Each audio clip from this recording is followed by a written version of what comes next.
Welcome to Galteshwar Mahadev. Har Har Mahadev.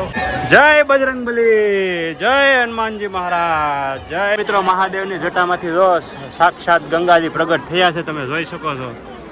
પહેલી વાર આવ્યા? તમે કેટલામ વાર આવ્યા? કેટલામ વાર આવ્યા? પહેલા વાર. તમે પહેલી વાર? બેન તમે? આ બેન પહેલી વાર, અને આ મારા વાઈફ પણ પહેલી વાર જ આવ્યા. જો મિત્રો, હું પણ પલ્લી ગયો. જો તમે, આપણે તો ગોટા ખાવાના છે. માછી લાવ્યા ગોટા અને મરચાં. હો ભાઈ, જય માતાજી, જય શ્રી કૃષ્ણ. તો કેમ છો બધા? મજામાં? તો મિત્રો, આજે છે જન્માષ્ટમી. તો જન્માષ્ટમીની આપ સૌને હાર્દિક શુભકામના. અને મિત્રો, અત્યારે જવાનું છે મિત્રો આપણે ગલતેશ્વર મહાદેવ. તો તમને લોકોને ગલતેશ્વર મહાદેવના દર્શન કરાવવાના છે. તો કન્ટિન્યુ તમે લોકો વ્લોગમાં બનેલા રહેજો. તો મિત્રો, આ જો નાસ્તાની તૈયારી થઈ ગઈ છે. આ થેલી ભરાઈ ગઈ છે નાસ્તાની. હવે આગળ નાસ્તો લઈને અહીંથી નીકળી જવાનું છે ઘરેથી. હાલો મિત્રો, ગલતેશ્વર જવા માટે નીકળી ગયા છે. On the way Galteshwar.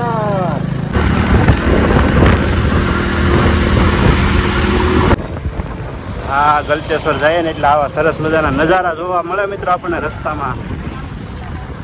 ગામડું યાદ આવી ગયું અમારા મેડમને. જો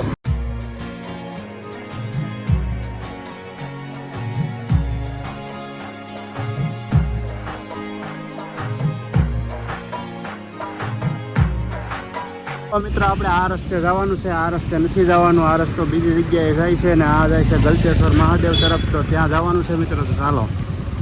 તો મિત્રો, આ વચ્ચે છે ને જરાક બહુ રસ્તો બહુ ખરાબ આવે છે, એટલે મિત્રો ગાડી છે ને ધીમી હાંકજો. કેમ કે આ રસ્તો છે ને મિત્રો, આ બહુ ખરાબ છે. આ રસ્તો તમે નીકળ્યા ખાડા ખબોશિયા છે, એટલે ગાડી સ્લો હાંકજો મિત્રો. અહીંયા આ જો મિત્રો, રસ્તાની બાજુની સાઈડમાં એકદમ લીલું સમ જોવા મળ્યું આપણને. કાંઈ ઘટે નહીં એવું. હે એમ કે આવો તો ગામડામાં હોય છે. તો આ ગામડું જ છે. સુરત સિટી છે, આટલું સિટી છે, આ ગામડું જ છે.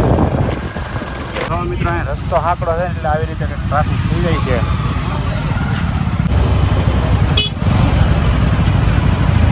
બહુ ટ્રાફિક છે. આજે દર્શન કરવા વાળાની ભીડ બહુ છે.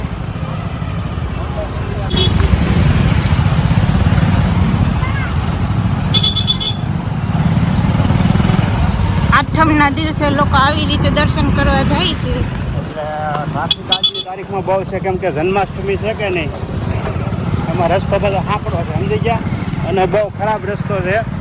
એટલા માટે આજની તારીખમાં ટ્રાફિક બહુ છે મિત્રો. અહીંથી ગલતેશ્વર મહાદેવના દર્શન થાય છે આપણને.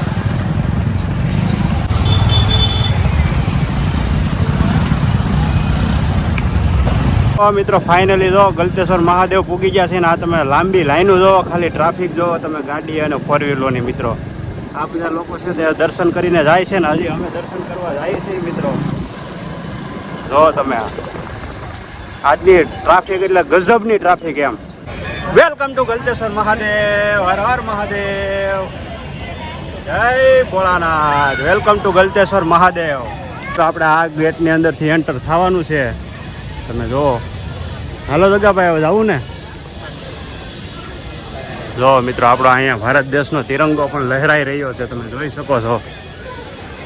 આપણે ગેટની અંદર એન્ટર થઈ ગયા છીએ મિત્રો. હવે તમે ટ્રાફિક ખાલી જુઓ, કેટલું ટ્રાફિક છે તે જોઈ શકો છો તમે આજની તારીખમાં. કેમ કે આજે ભાઈ જન્માષ્ટમી છે એટલે લોકોની ભીડ જ એટલી છે. વાહ ભાઈ વાહ. તો મિત્રો, હું તમે જે આતુરતાથી રાહ જોઈ રહ્યા છે એ હવે ટાઈમ આવી ગયો છે મહાદેવના દર્શન કરવાનો. તો 1 2 ને 3.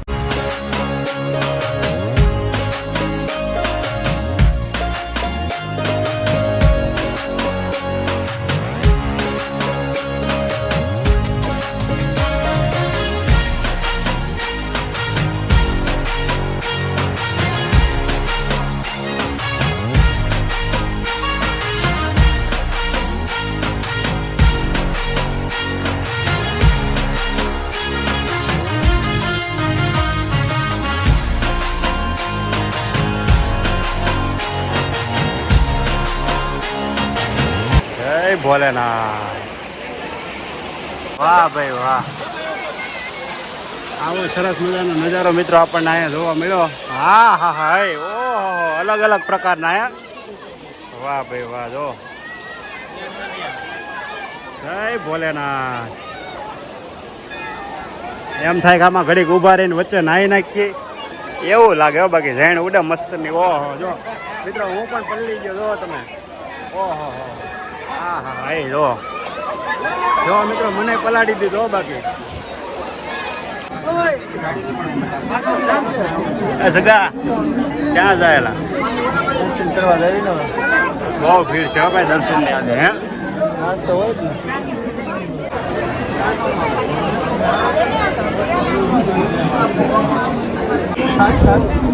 12 જ્યોતિર્લિંગ છે. હે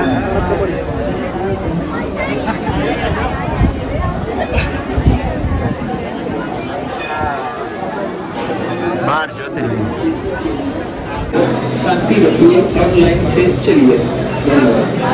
તો મિત્રો 12 જ્યોતિર્લિંગના તો દર્શન કરી લીધા છે અને મોબાઈલ અંદર અલાઉડ નથી એટલે તમારા વતી પણ અમે દર્શન કરી લીધા છે. ને હવે તમે આ મહાદેવના દર્શન કરી લો મિત્રો તમામ લોકો. અત્યારે મિત્રો આજે આઠમના દિવસે બહુ ભીડ છે અને ફોટો શૂટિંગ પણ એટલો સરસ મજાનો થઈ રહ્યો છે. તમે જો ઠેર ઠેર જગ્યાએ. એમાં ભાઈ આ અમારા મિત્ર મળી ગયા ભાઈ જયેશભાઈ. હો શું કહે જયેશભાઈ? પાડી દે લાવો. યુટ્યુબ ચાલુ જ છે. હવે આ લોકોનો ફોટો પાડી દો મિત્રો હું. તો મિત્રો આ મિત્ર મળી ગયો છે ને હવે કાનાભાઈને કંઈક કહેવા માંગે છે. મૂક્યો જયેશભાઈ મારો દોસ્તાર ફેન છે કાનાભાઈ, એને બહુ મિસ કરી છે. તો કાનાભાઈ તમને કોલ કરો ભાઈ જયેશભાઈને અને તમને અહીંયા ગલતેશ્વર આવી અને બહુ મિસ કરે છે તો તમે વિઝિટ કરજો ભાઈ જયેશભાઈની. તો મિત્રો અહીંયા મહાદેવના સાનિધ્યમાં આવી અને નીકળું સુકૂન ને સુકૂન જ છે મિત્રો. અહીંયા આપણને એટલી સરસ મજાની શાંતિ મળે ન પૂછો વાત, કાંઈ ઘટે નહીં એવી. જય મહાદેવ, હર હર મહાદેવ. બોલો. હા એમ જય ભોળાનાથ. હો ભાઈ બધા મિત્રો કોમેન્ટમાં જય ભોળાનાથ લખતા હતો પાછા. હાવ કામ છે. પહેલી વાર આવ્યા તમે? કેટલામ વાર આવ્યા? કેટલામ વાર આવ્યા? પહેલા વાર. તમે પહેલી વાર બેન? તમે? આ બેન પહેલી વાર અને આ મારા વાઈફ પણ પહેલી વાર જ આવ્યા. પહેલી વાર. આ બધાય પહેલી વાર છે. અમે મારું જગાને જ બીજી ત્રીજી વાર હોય. બહુ મજા આવે મિત્રો. આ લોકોને પહેલી વારમાં કેવી મજા આવી? બહુ મજા આવી ને. ખરેખર અહીંયા મહાદેવ હોય એવું લાગે. સાક્ષાત છે મિત્રો. તો તમે લોકો પણ અહીંયા આવજો અને દર્શન કરજો મહાદેવના. હા એમ જો. વાહ ભાઈ વાહ. કેમ કે આજે આઈટમ છે એટલે ટ્રાફિક બહુ છે અને એમાંય ભાઈ શ્રાવણ મહિનો એટલે ભાઈ ભોળાનાથનો આખો મહિનો હોય એટલે તમે આ ટ્રાફિક તમે જોઈ શકો છો. ગજબનું ટ્રાફિક છે મિત્રો અહીંયા.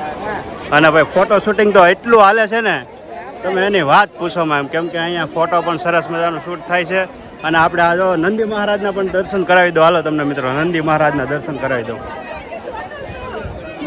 અહીંયા મને હાલવા તો ગયો. હાલો નંદી મહારાજના દર્શન કરી લો મિત્રો બધાય.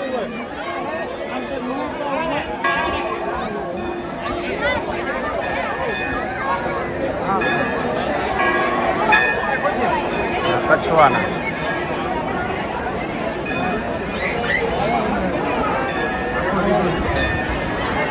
મિત્રો મહાદેવની જટામાંથી જો સાક્ષાત ગંગાજી પ્રગટ થયા છે. તમે જોઈ શકો છો. વાહ બે વાહ. જો મિત્રો અરે પણ એ અદ્ભુત નજારો જોવા મળ્યો છે. હર હર મહાદેવ, જય શંભુ, જય શંકર. કેમ કે ભાઈ મહાદેવની જટામાંથી ગંગાજી પ્રગટ થયા છે. તમે જોઈ શકો છો અહીંયા મિત્રો. વાહ ભાઈ વાહ. મસ્ત નજારો મિત્રો, કાંઈ ઘટે નહીં. જો મિત્રો હમણાં બેલ વગાડો.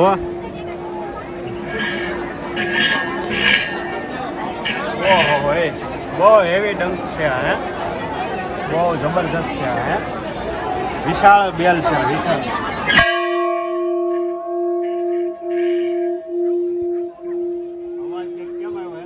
જોરદાર આવ્યો. હજી એકવાર લાવો ને. લાવો લો. મહાદેવ આવે ને ભાઈ. હે આમ જોરથી વગાડો તો જ મહાદેવ આવે ને મહાદેવ નો આવે ભાઈ. આ લોકો તો દર્શનની લાઈનમાં ઊભા રહી ગયા છે. અત્યારે દર્શન કરવા જાય છે. ગલતેશ્વર મહાદેવના દર્શન કરવા જાય છે મિત્રો. આજની ટ્રાફિક તમે જોવો ખાલી. મિત્રો આ ગલતેશ્વર મહાદેવની બાજુમાં જે તાપી મૈયા છે એમના પણ તમે દર્શન કરી શકો છો. કેમ કે આ જે તાપી મૈયા છે એ સુરતની જીવાદોરી કહી શકાય અને સૂર્યદેવની પુત્રી પણ છે મિત્રો. તો જો આવી સરસ મજાના અહીંયા દર્શન થઈ ગયા છે આપણને. ગલતેશ્વર મહાદેવ પણ અહીંયા છે અને તાપી મૈયા પણ બાજુમાં જ છે એક્ઝેક્ટ. તો તમે દર્શન કરી લેજો, કાંઈ ઘટે નહીં એવો. આ તમે જો પબ્લિક જો તાપી મૈયાના દર્શન કરવા માટે બધા આવેલા છે અને સ્નાન પણ કરે છે અહીંયા મિત્રો. સૂરજ નારાયણ દાદા અને એમની પુત્રી તાપી મૈયા. હો ભાઈ, જય હનુમાનજી મહારાજ, જય હનુમાનજી મહારાજ, જય બજરંગબલી, જય હનુમાનજી મહારાજ, જય હો બજરંગબલી, જય બજરંગબલી, જય હનુમાનજી મહારાજ, જય હો કષ્ટભંજન દાદા. ભગવાન શ્રી રામ, લક્ષ્મણ અને સીતા મૈયાના દર્શન કરતા આવી મિત્રો. તો ચાલો આપણે જઈએ. બધા કોમેન્ટમાં જય શ્રી રામ લખી નાખજો મિત્રો. જય શ્રી રામ.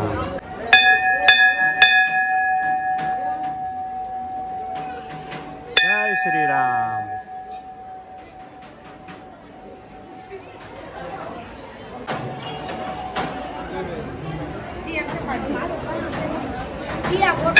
મિત્રો અહીંયા મંદિરની સાઈડમાં જો સરસ મજાનું બેઠવા માટેનું પણ બનાવેલું છે, કાંઈ ઘટે નહીં એવું. અને હજી પણ આ મંદિરનું કામ જબરજસ્ત ડેવલપ થઈ રહ્યું છે, તમે અહીંયા જોઈ શકો છો. આ બધી વસ્તુ છે ફોટોશૂટ કરવા માટેનું મસ્ત મજાનું બેકગ્રાઉન્ડ ગોઠવેલું છે અહીંયા મિત્રો. વાહ ભાઈ વાહ, કાંઈ ઘટે નહીં એવો જબરજસ્ત નજારો છે અહીંયા મિત્રો. વાહ ભાઈ વાહ, જોરદાર. હો બાકી કાંઈ ઘટે નહીં એવી જગ્યા છે મિત્રો. અહીંયા ગલતેશ્વર મહાદેવને આવજો, દર્શન કરજો અને વિઝિટ કરજો મિત્રો. તો મિત્રો મહાદેવના દર્શન કરી લીધા, કાંઈ ઘટે નહીં એવા. હો ભાઈ, ગલતેશ્વર મહાદેવના દર્શન કરી લીધા છે. હવે અહીંયા રસ્તાની અહીંયા મિત્રો એક હાઈવે છે, ત્યાં રસ્તાની બાજુમાં એક થોડીક જગ્યા છે, ત્યાં અમે જમવા માટે બેઠા છીએ, નાસ્તો કરવા માટે. તો જો અહીંયા હાઈવે છે, અહીંયા વાહન જાય છે. આ સરસ મજાનું ઝાડ છે અને ઝાડની નીચે મિત્રો આ બધું નાસ્તો કરવા માટે અમે જે ઘરેથી લાવ્યા છીએ એ નાસ્તો કરવા માટે બેસી ગયા છીએ બધા. આ તમે જો આ બધી વસ્તુ છે. અમારા જગદીશભાઈ પાટડિયાનો. ભાઈ કેમ છે જય પાટડિયા? હે? અને આ મિત્રો એક બીજી વાત એ કે ભાઈ આપણે સિટીથી દૂર જાઓ અને વાડીવાળા વિસ્તારમાં તમે જમવા જાઓ એટલે એટલી શાંતિ હોય ને કે એની તમે વાત પૂછોમાં, એટલી શાંતિ છે મિત્રો. જો અહીંયા તો અમે અહીંયા અત્યારે નાસ્તો કરવા માટે બેસી ગયા છીએ. આવી બધી વસ્તુ ઘરેથી લાવ્યા છે. આ શક્કરપારા છે, સીવડો છે. વાહ ભાઈ વાહ, જો આવી બધી વસ્તુ લાવ્યા છે. ઓ બાકી મિત્રો હવે જો અમારા માસી શું લાવ્યા જોવો તમે. ઓહો હો, એકદમ આ બધી બાજુમાં વાડી ને ભાઈ એમાં ગોટા. હો ભાઈ, એમાં થોડું કઈ ઘટે. હે? ઓહો, મરસા ને મારે હાડે કાંઈ ઘટે નહીં. ભાઈ મહાદેવના દર્શન પણ એવા મસ્ત મજાના થઈ ગયા. અને આજે સરસ મજાનો તહેવાર એટલે કે ભાઈ જન્માષ્ટમીનો તહેવાર હતો અને એવા તહેવાર નિમિત્તે અમે લોકો ફરવા માટે આવ્યા હતા અને આવી બધી વસ્તુ લાવ્યા છીએ. તો હવે અમે થોડોક નાસ્તો કરી લઈએ મિત્રો. હાલો હાલો શરૂઆત કરો. હા, જીરાપુરી મિત્રો કોણ કોણ ખાય છે કોમેન્ટ કરી દેજો. હું ખાઉં છું. હા, કાંઈ ઘટે નહીં. બાકી આ બધી મિષ્ટાન ને બિષ્ટાન ને ભાઈ કાંઈ ઘટે નહીં. પેંડો કોને કોને ખાવો કોમેન્ટ કરી દેજો ભાઈ, જેને ખાવો હોય. હો, આપણે તો આ ગોટા ખાવાના છે. માછી લાવ્યા ગોટા અને મરચાં. હો ભાઈ, કાંઈ ઘટે નહીં એવું. હો, તો મજા આવે ને અહીંયા? હાલો બધા નાસ્તો કરો. હા એમ દેહમાં મજા આવે મિત્રો કે અહીંયા? જો આ જાગુબેનનો ફોન આવી ગયો, 1 મિનિટ ચાલુ રાખ્યો. તો મિત્રો એકદમ પરમ શાંતિ છે અને અહીંયા નાસ્તો કરવા માટે બેઠા છીએ ને એમાં અમારા માછી એક ગોટા કંઈ બનાવ્યા છે. તમને કહું કાંઈ ઘટે નહીં હોય. એમાં ટેસ્ટ એટલો મસ્તનો છે કે પછી આ જગ્યા ઉપર આવીને વધારે ભાવે એવું પછી લાગતું હોય મને. કેમ કે આપણે ઘરે તો ખાતા જ હોય પણ આવી જગ્યા ઉપર ખાઈએ ને એટલે નથી કહેતા કે ભાઈ રોટલો 2 દીનો હોય ને ટાઢો તોય વયો જાય. એટલે બહુ મજા આવે છે મિત્રો. બટાકા પૂરી નો ભાઈ કાંઈ ઘટે નહીં. હો, માસીએ બનાવી મસ્ત નહીં. હો, હે માસી શું કહો તમે? કાંઈ ઘટે નહીં. હો માસી, ખાવાની મજા આવે. ખાવાની મજા આવે પણ આ વાતાવરણ છે ને એના લીધે ઓર મજા આવે આપણને. તો મિત્રો આપણે આવી જગ્યા ઉપર નાસ્તો કરવા જ્યારે બેઠા હોય ને ત્યારે છે ને આવી કંઈક ગળી વસ્તુ કે કંઈ પણ વસ્તુ લાવ્યા હોય ને આપણે થોડીક આમ નીચે વેરી દેવાની, જેથી કરીને કીડી હોય, મકોડા હોય, એવા જીવજંતુ હોય ને નાના નાના. નથી કહેતા ભાઈ કીડીને કણ અને હાથીને મણ, તો કીડીને પણ આવી વસ્તુ મળી જાય ને એટલે બહુ થઈ જાય મિત્રો. એટલે આપણે જ્યારે પણ નાસ્તો કરવા માટે કોઈ પણ જગ્યાએ તમે વાડી વિસ્તારમાં બેહો ને એટલે થોડુંક કીડીના ભાગનું નાખી દેજો. જો હું નાખી દઉં આ બધું, આ મમરાન બધું નાખી દો મિત્રો. કીડી ખાઈ જાજો કીડી. હા, તારા ભાઈ મકોડા નહીં કેજે ખાઈ જાય. આ બધું તારા હાથું જ લાવ્યા હોય ને. જો કેળું કીડીને મજા આવી જાય હો બાકી એ કે ભાઈ અમે આઈટમ કરી હો. તો મિત્રો હવે નાસ્તો થઈ ગયો છે મસ્ત મજાનો અને હવે જવાનું છે ઘરે. તો જો અહીંયા સરસ મજાની જગ્યાએ નાસ્તો કરી લીધો ને મિત્રો આપણે આ કચરું છે ને અહીંયા મૂકવાનું નથી અને ઘરે લેતું જવાનું છે કેમ કે કચરું જ્યાં ત્યાં ફેંકવું નહીં મિત્રો. તમે આવો એટલે આવી બધી વસ્તુનું ધ્યાન રાખજો. આજો ઠેલીમાં નાખજો આમાં બસ આમાં નાખજો. તો મિત્રો આજનું વાતાવરણ કેટલું મસ્ત મજાનું છે આ હાઈવે છે. તો મિત્રો આજનો કંઈક વ્લોગ આવો સરસ મજાનો હતો ગલતેશ્વર મહાદેવનો. તો તમને મારો વ્લોગ કેવો લાગ્યો લાઈક કોમેન્ટ શેર અને સબસ્ક્રાઈબ કરી નાખજો. ચાલો મળીશું એક બીજા વ્લોગમાં. ચાલો બધાને જય માતાજી.